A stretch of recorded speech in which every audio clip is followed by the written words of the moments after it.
So hello everyone, I hope you all are doing well. तो अपनी series को continue करते हुए अपना सेकंड क्वेश्चन हम देखते हैं।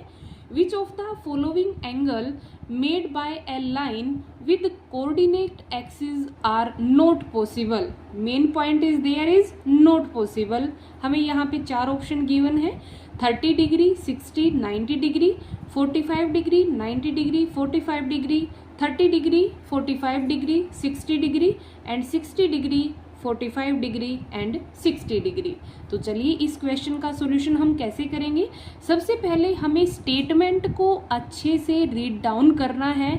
जब तक हम स्टेटमेंट को 1 से 2 बार रीड नहीं कर लेते तब तक हमारा कन्फ्यूजन क्लियर नहीं होगा कि हमें यहाँ पे पूछा क्या गया है।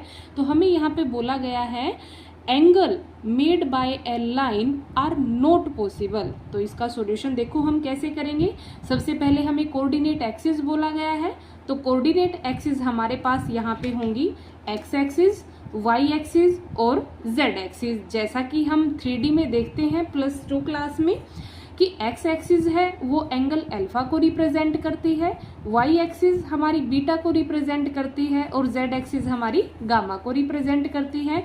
और इन्हीं एंगल्स को लेके अल्फा, बीटा, गामा को हम यहाँ पे डायरेक्शन एंगल बोलते हैं। और जब हम इसको कोस की फॉर्म में असाइन करते हैं तो ये हमारे डायरेक्शन कोसाइंस यहाँ पे हो जाते हैं। और इनसे एक बहुत ही हमारी स्टैंडर्ड आइडेंटिटी बनती है जिसको कि हम cos square alpha, cos square beta, cos square gamma equal to 1 से जानते हैं। अब ये जो आइडेंटिटी है इसका यूज करते हुए हम अपने ऑप्शंस को इसमें रिप्लेस करेंगे। This is our standard formula for direction cosine.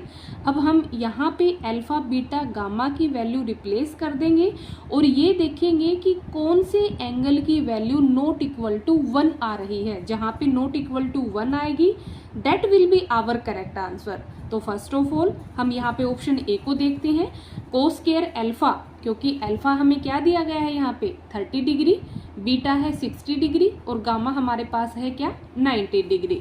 तो सबसे पहले ऑप्शन ए देखो, cos square 30 degree, cos square 60 degree and cos square 90 degree.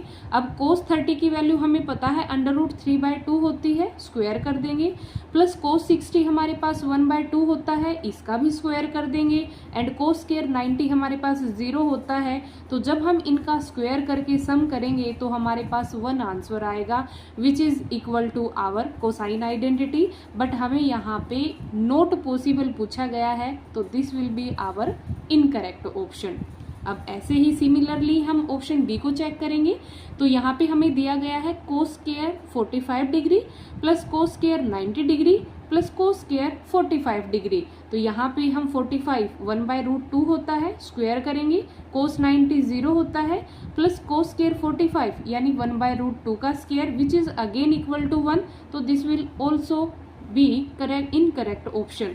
अब ऑप्शन सी पे आते हैं हम। ऑप्शन सी क्या कहता है, एंगल हमारे पास होगा 30 degree, 45 and 60 degree. Cos square की फॉर्म में राइट डाउन करेंगे तो हमारे पास यहाँ पे बनेगा 3/4, 1/2 plus 1/4 equal to 3/2 which is not equal to 1।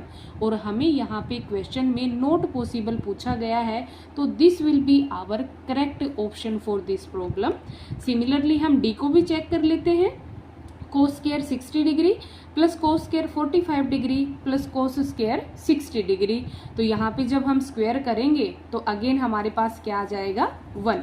लेकिन हमें क्योंकि नॉट पॉसिबल बोला गया है so our option C will be correct answer for this.